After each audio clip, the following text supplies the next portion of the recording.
നമ്മൾ ഈ 10,87,000 കണ്ടെയ്നർ വന്ന് നമ്മൾ പറയുന്നുണ്ട്.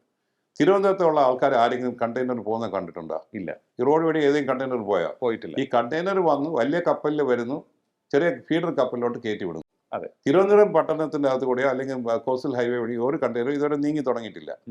കണ്ടെയ്നർ നീങ്ങി തുടങ്ങണമെങ്കിൽ ഇമ്പോർട്ട് എക്സ്പോർട്ട് കാർഗോ തുടങ്ങുമ്പോൾ മാത്രമേ വരുള്ളൂ. അപ്പോൾ ഈ ഇത്തരത്തിൽ ഇമ്പോർട്ട് എക്സ്പോർട്ട് കാർഗോ വന്നാൽ മാത്രമേ സംസ്ഥാനത്തിന് നേരിട്ടുള്ള ഗുണം. സംസ്ഥാനത്ത് മാത്രമല്ല, ഇമ്പോർട്ട് എക്സ്പോർട്ട് കാർഗോ വരുമ്പോഴാണ് ലോജിസ്റ്റിക് പാർക്ക്, വെയർ ഹൗസിങ്, ഇതുമായിട്ട് അനുബന്ധമായിട്ടുള്ള പല പദ്ധതിയിലും അല്ലെങ്കിൽ പല പല പ്രോജക്ട്സും വരുന്നത് അതിലാണ്. അപ്പോഴെന്ത് പറ്റുന്നു, നമുക്ക് ഏറ്റവും കൂടുതൽ ജോലി സാധ്യത, ഈ ജോലി സാധ്യത കൂടുന്നു. വരുമാനം, സംസ്ഥാന സർക്കാരിന് വരുമാനം വരുന്നു, കുട്ടികൾക്ക് ജോലി സാധ്യത കൂടുന്നു. കാര്യം അത്രയും കമ്പനീസ് വരുമ്പം അത്രയും ആൾക്കാരെ വേണം. കാര്യം IT മേഖലയെക്കാളും വലിയ മേഖലയാണ് മാരിടൈം ബിസിനസ്. കാര്യം ഏറ്റവും കൂടുതൽ എംപ്ലോയ്മെന്റ് സാധ്യത ഉള്ള ബിസിനസ്സാണ് മാരിടൈം ബിസിനസ്.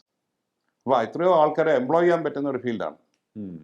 അപ്പോൾ ആ സാധ്യത ഇവിടെ ഉണ്ട്. അപ്പോൾ ആ സാധ്യത വരണമെങ്കിൽ നമുക്ക് ഈ പൊട്ടൻഷ്യൽ ഫുള്ള് ടാപ്പ് ചെയ്യണം. അതായത് ഇപ്പോൾ അങ്ങ് പറഞ്ഞതനുസരിച്ച് ഈ നമ്മളിപ്പോൾ ടെക്നോ പാർക്ക് ഒക്കെ ഉണ്ട് ഇവിടെ, അവിടെയൊക്കെ 10,000-കണക്കിന് ആളുകൾ ജോലി ചെയ്യുന്നുണ്ട്. ടെക്നോ പാർക്കിൽ ഇപ്പം 1,00,000 പേരുണ്ട്. അതെ, 1,00,000 പേര് ജോലി ചെയ്യുന്നുണ്ട്. പക്ഷേ നമ്മൾ ഈ 1,00,000 പേരെ പറ്റി പറയുമ്പോൾ വലിയ ഓർക്കേണ്ടതെന്നറിയാം, 1991 തുടങ്ങിയതാണേ. നമ്മൾ ഫസ്റ്റ് ടെക്നോ പാർക്ക് ഇൻ ഇന്ത്യയാണ്. ബാക്കി നമ്മൾ ബാംഗ്ലൂർ, ചെന്നൈ, ഹൈദരാബാദ് എല്ലാം നമ്മളെക്കാളും അവർ നമ്മളെക്കാളും മുന്നോട്ട് പോയി. മാത്രമല്ല അവരുടെ എംപ്ലോയ്മെന്റ് 10 lakhs 15 lakhs ആൾക്കാരെ എംപ്ലോയ് ചെയ്യുകയാണ്. നമ്മൾ ഇപ്പോഴും 1,00,000 പേരെ വെച്ച് വലിയ വീരവാദം അടിച്ചുകൊണ്ടിരിക്കുക. ഇത് നമ്മുടെ ഇതിന്റെ ഇപ്പം നമ്മളിവിടെ ടെക്നോ പാർക്കിൽ കമ്പനീസ് വരാൻ ഇപ്പോൾ തയ്യാറായി വന്നിട്ടുണ്ട്. പ്രൈവറ്റ് IT പാർക്സ് വരാൻ തയ്യാറായി വരുന്നു, ഡാറ്റാ സെന്റേഴ്സ് വരുന്നു. അപ്പോൾ ഇത് വരുമ്പം ഇപ്പോഴും തന്നെ നമ്മുടെ ഇവിടെയുള്ള മലയാളി കുട്ടികളുടെ പാരൻസ്, കാരണം എല്ലാം സീനിയർ സിറ്റിസൺസ് ആണ്, അവർ വിളിച്ച് ചോദിക്കും, സാറേ ഇത് എന്ന് വരും? കാരണം ഞങ്ങളുടെ മക്കൾക്ക് തിരിച്ച് റീലൊക്കേറ്റ് ചെയ്യാൻ പറ്റുമല്ലോ.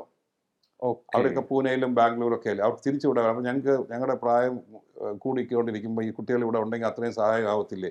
അങ്ങനെ സ്വപ്നം കണ്ടുകൊണ്ടിരിക്കുന്ന ആൾക്കാരെ ഇവിടെ